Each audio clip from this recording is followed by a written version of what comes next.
महापौर उपमहापौर पदाचे उमेदवार ठरले आहेत। परभणीत ठाकरे सेनेचा मुस्लिम महापौर होणार अशी माहिती सूत्रांनी दिली।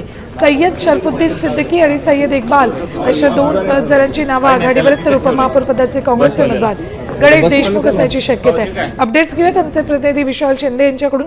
विशाल, परभणीमध्ये एकीकडे मुस्लिम महापौर पदाचा उमेदवार ठाकरे सेनेनं देण्याचं ठरवलंय, तर काँग्रेसनं हिंदू उमेदवार उपमहापौर पदासाठी देण्याचं ठरवलंय।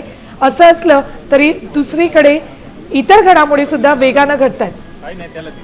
निश्चितच आपण बघितलं तर ठाकरे सेनाची आणि काँग्रेसची बैठक झाली यावेळी, आणि या बैठकीत महापौर ह्या ठरला आहे आणि उपमहापौरनी काँग्रेसचा ठरला आहे। ठाकरे गटाचा सय्यद इक्बाल हे महापौर होणार आहेत, तर दुसरीकडे काँग्रेसचे गणेश देशमुख हे उपमहापौर होणार आहे। या बैठकीमध्ये हे सूत्र ठरले आहेत आणि या ठिकाणी आता सर्व नगरसेवक एकाच बसमध्ये बसून सभागृहाकडे निघाले होते आणि या ठिकाणी पोहोचलेले आहेत ते, आणि या ठिकाणी आता या सर्व प्रक्रियेला सुरुवात होत आहे। ठीक, धन्यवाद विशाल। संपूर्ण माहितीसाठी वेळोवेळी तुमच्याकडनं अपडेट्स घेत राहू।